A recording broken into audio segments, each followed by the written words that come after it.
Hi, my name's Eric Anzalone. Welcome to another edition of What Matters Most. Today we're coming to you from the Unity Spiritual Center in Asbury, New Jersey. Not Asbury Park, which is down the shore, but here in Warren County, Asbury, New Jersey.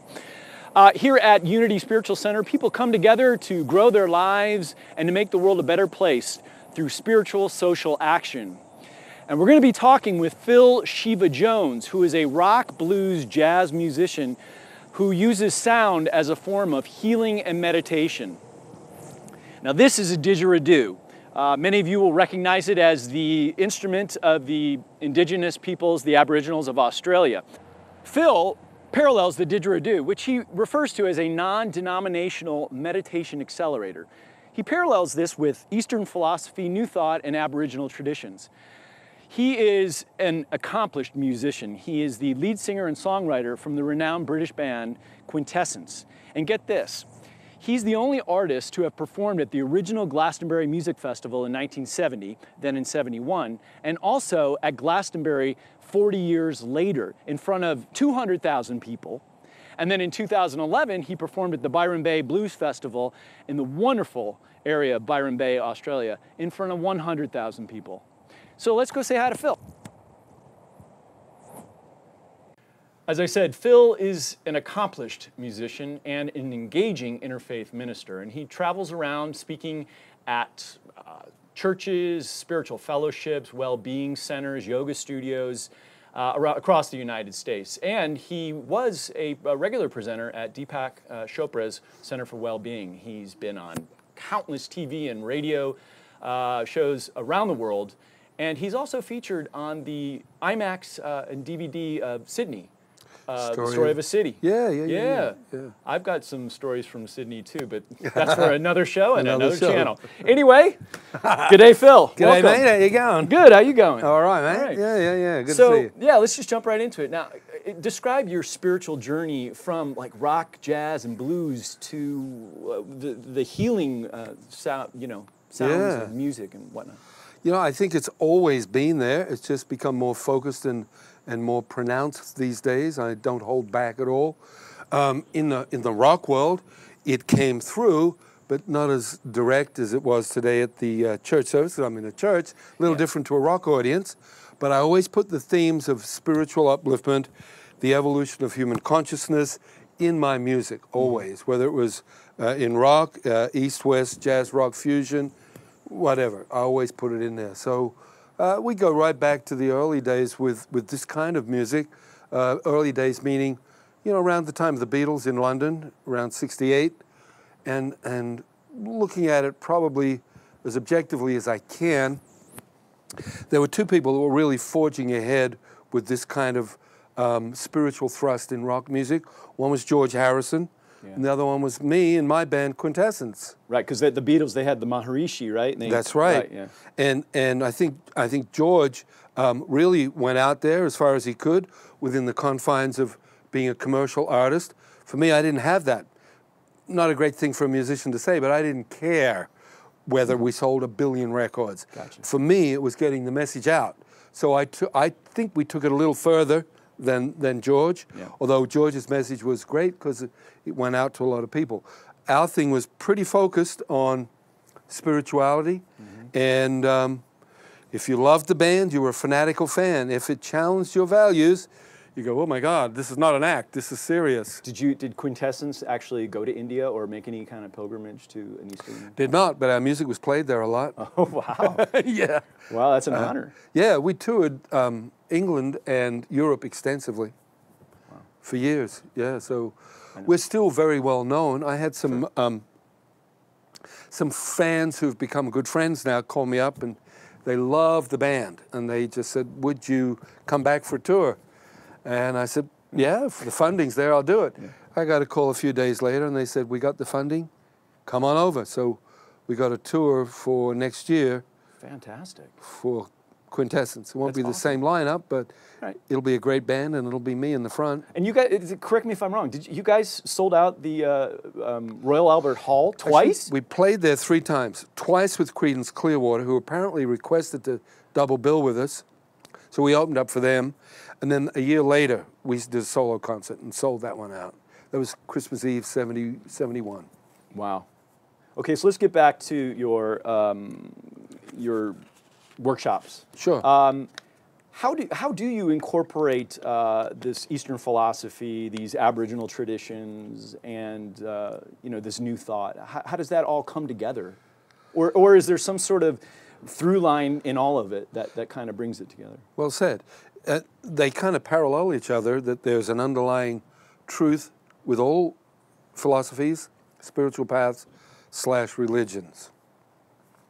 And the problem with humanity is that we seem to divide rather than combine and see the truth in all of them.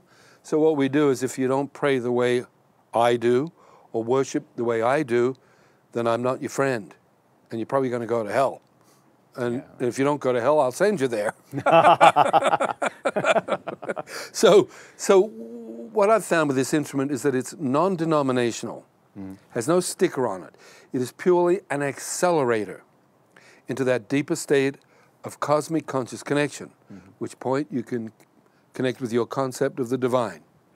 So on the basis of that, I can take it pretty much anywhere, because there is no real religious sticker on the thing. So let's say I went to a different denomination. I could relate to them in the way that they would understand me and show them this thing. I say, look, this is an accelerator to go deeper into your specific kind of prayer or meditation. And they get it. They go, oh, okay. He's not coming here preaching about some other religion or path. No, I'm not. And then I'll say things like I said at church today that will connect with them, because the underlying truths of all religions are the same. And did you learn the Didge from the Aboriginals? Yeah. And what was that like? That was great. I mean, he kept it really simple. I said I think it was at church, you may not have heard it. I said, I want to learn this intuitively. I don't want to be the best technician. I don't really care. I'm already a musician for years. This I see as being something for my private work spiritually. And he said, intuitively, take it home and breathe spirit through it. And that was it. And I thought, well, hey, wait a minute, what about the rest of it? When do I get the Deepak Chopra Wayne Dyer course? I come back and I get a certificate saying I'm a pretty cool guy. He said, no, just breathe spirit through it. So at church today, we went over that analogy of what is spirit. And I always say at the end of my workshops, if you get this, what I'm saying now, you've got it all. That breath, spirit, and consciousness are all one. Breath, spirit, and consciousness are all one. So as I breathe in and out, I'm breathing in the consciousness of the Holy Spirit. Spirit, from the Greek, is breath. So the ancients knew when they said Holy Spirit, they meant holy breath. They understood that the consciousness in the microcosm is the same as the consciousness in the macrocosm. What exists in the microcosm is in the macrocosm. And the breath is the bridge between the two. Fantastic. So when you play this thing, you got to breathe. Right. So you have no choice. So then, what exactly is the Didgeridoo? I mean, these obviously, who makes these? These are made by my wife. Your wife makes these. Yeah, they're handmade. She puts about 5 hours into each one. It's made of a very light poly resin that we order specially for them. And they're very easy to play. It's a gentle breath on these particular ones. And it's a great place to start at a very low price. You can learn how to play it. If you catch the bug that you just got to have one from Australia, then you already know how to play it, and you can get one. Great. Instead of going in at the high end and paying a lot of money, and then you don't play it. So can we hear what it sounds like, and then I'll give mine a little whirl here. Oh, yes, and then we can play together. Oh, okay, well that's a great idea. Yeah, because I want you to explain. I've had a little experience with the Didge myself, and indeed, one that I find the most difficult thing, which I guess I'm just from listening to you speak, it's really, you don't want to focus on that so much, is the circular breathing, which that's where I get tripped up. But okay, so you want me to play for a minute? Yeah. Let's hear the way it really should sound, and then I'll jump in there too.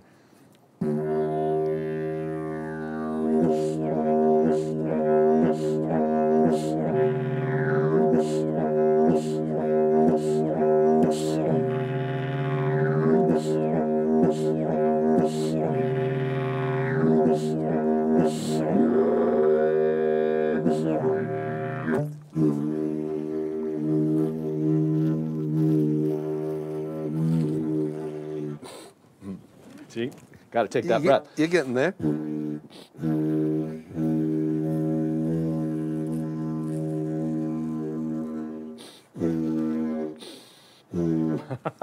Well done. Oh, thank you. You're well on the way. So can you explain how the twang, which are the harmonics, how that works as well? There are different ways of teaching that. Some people, they like to suck their cheeks in and out like they're sucking on a lemon. I prefer to use the tongue because it creates more of a slower harmonic resonance. And the harmonics on that level emulate the tamburo, which is that drone instrument in India. Yeah. And I find that very meditative. So for me, the instrument is more of a meditative tool rather than a jamming tool. In no way to diminish jamming on it, it's just two sides of the coin. I've seen demonstrations with the Aboriginals. They also use it to tell stories, correct? They do. Like storytelling and. I thought I heard a mosquito in my ear. Oh, you did? That's why I'm looking around. I was like, unless somebody was singing. No. Maybe I'm hearing voices from the ethers. I don't know. That was weird. Yeah, I mean, there's a whole lot of aspects of the instrument. Aboriginal storytelling with it, jamming, creating your own storytelling through it. To me, it's an instrument of pure self-expression. It is basically one note, and what you do with it, from my perspective, is your personal self-expression. So I prefer, when I teach it, not to teach the exact way the Aboriginal play it. I want you to learn your own style, create your own feeling with it, and take off from there. And then incorporate a bit from Australia, a bit from folks from there, and just keep enhancing your own style. It doesn't always have to be played the same way, does it? And this is, again, how you mix it up. Can you show us an example of the twang and then? Sure. The twang is the movement of the tongue. So as I move the tongue up and down, you get the twangy sound.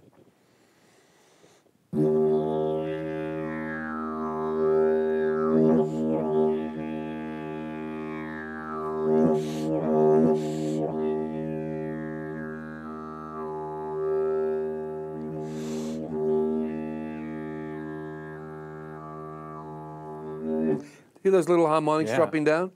Some people think that overblowing, which is, they think that's harmonics. It's not. No. That's overblowing, it's the toot.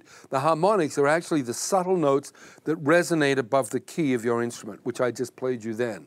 What key is that instrument? This one's E flat, that one's E flat. We're both in the same key. Okay.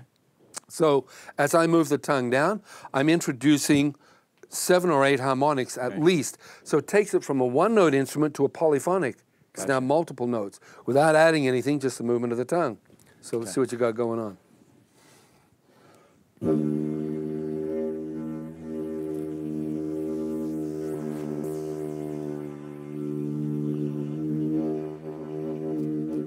Nice. Really? Did it move? Was there twanging happening? A bit of a twang there, yeah.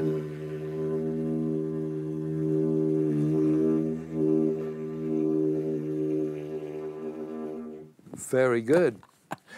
What you want to do also is train yourself always to breathe in the nose and out the mouth. Okay. That way you'll get used to circular breathing. Right. Yeah. Which is, And now you can also do animal noises or bird calls and other nature sounds with it? My workshops, we teach some very basic ones. The bush dove is this. And all that is give it a go.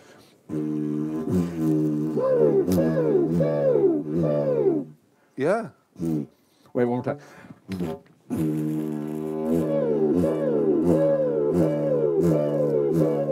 Nice. That worked. Okay. You do a dog bark like a. Okay. It's not like a dog dying, but. We could do a little kookaburra thing, which would be.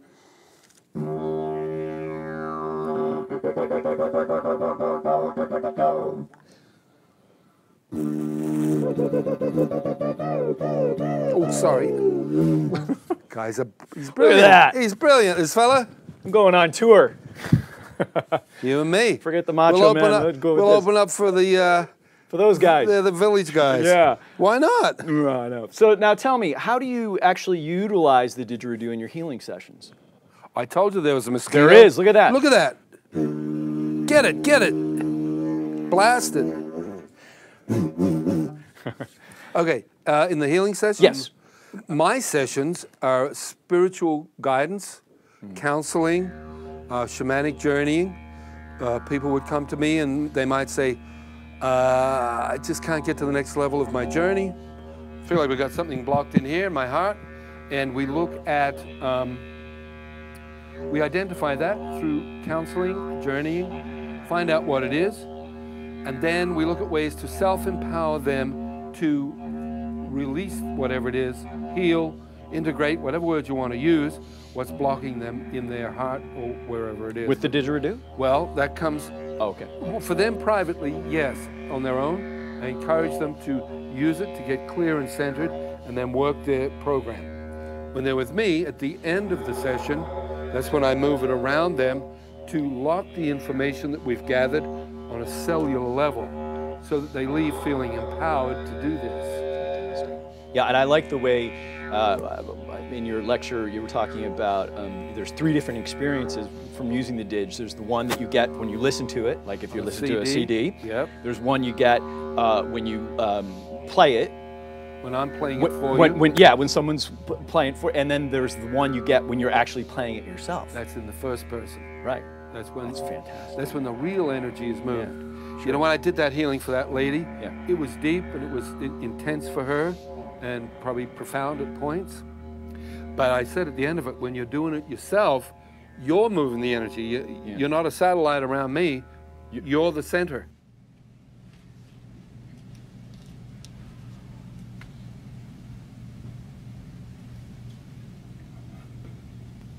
So how you doing?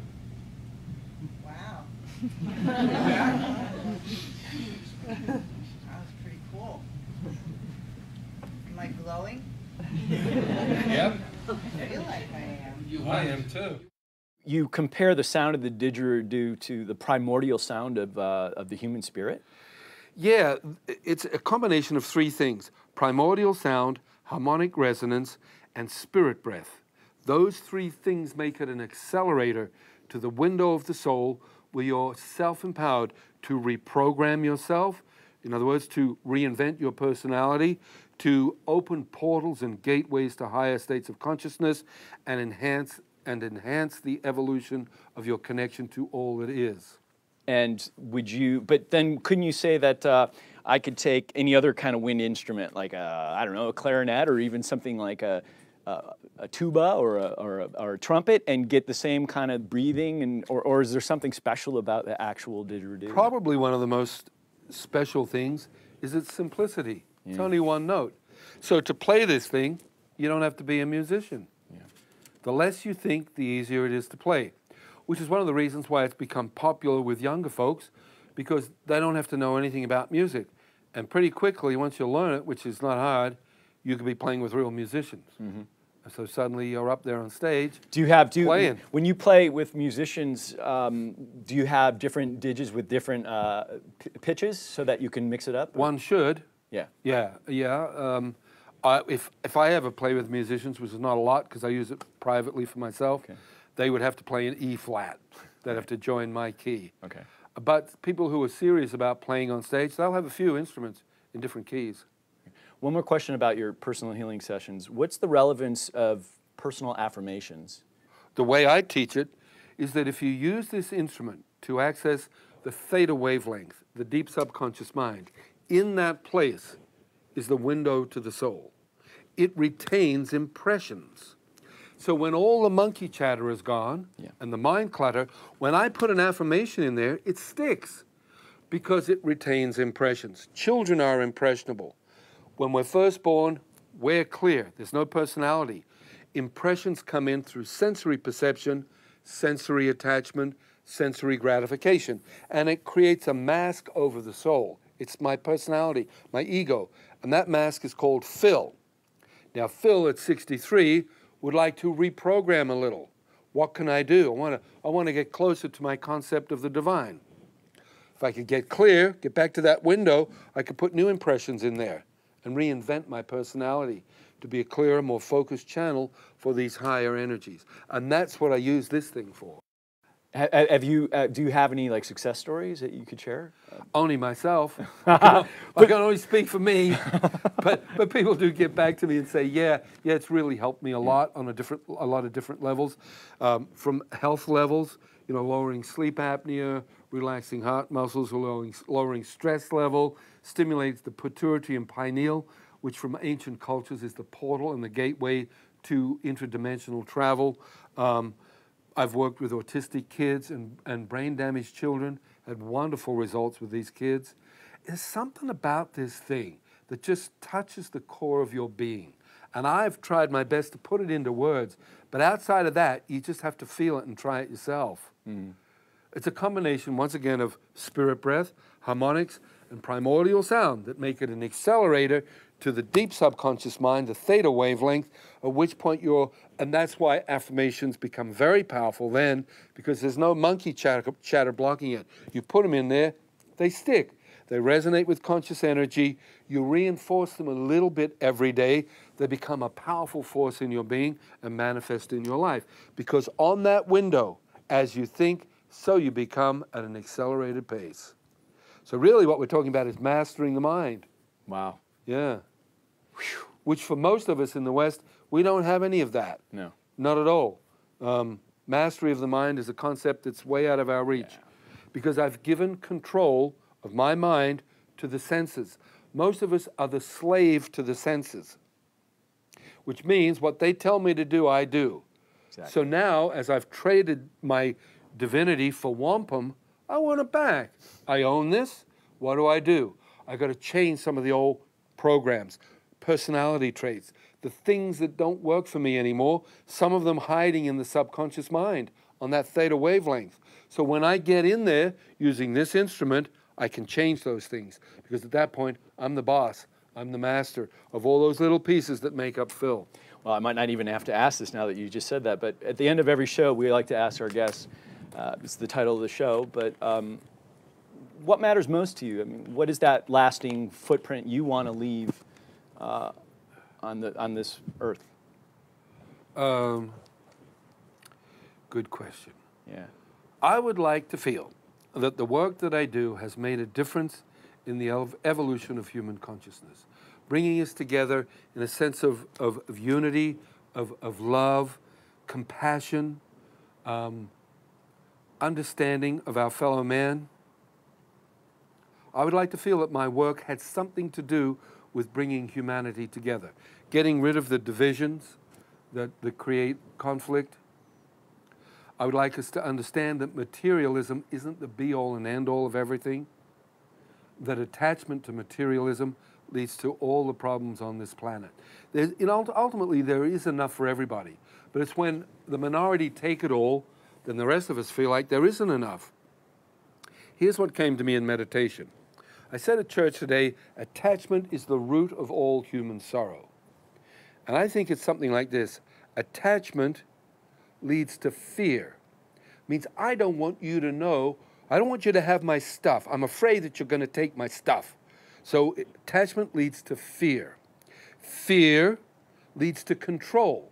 I'm going to control you because I don't want you to know I'm afraid, because I want you to think I'm a tough guy, because I'm taking your stuff, because I'm attached to it. And control leads to conflict. Okay. So here we have it. Attachment leads to fear. Fear leads to control, and control leads to conflict. I would like to think I had something to do with the resolution of that syndrome that humanity has been plagued with for thousands of years. Right, and with one of these, when somebody's trying to be the master of you, you actually have a weapon too. It doubles. Yeah. I don't recommend no, that. No. I'm not condoning that either. No. But Phil, really, thank you so much. Pleasure. It was a pleasure. Yeah, what a pleasure. I've done a lot of interviews, and you're the man. Oh, thank you so much. Yeah, I've had a lot of fun. And it's got nothing to do with YMCA. Let's do it together. You and me. You ready? All right. YMCA. YMCA. I've always wanted to do that with one of the village people. Well, oh my God. Before we take it out, we'll do a little E flat here. I always remind our viewers that this is Eric Anzalone just saying it's the simple things in life are what matter most. So can we do a little E flat here? Let's do a little E flat, brother. All right. You ready? Ready? Here we go.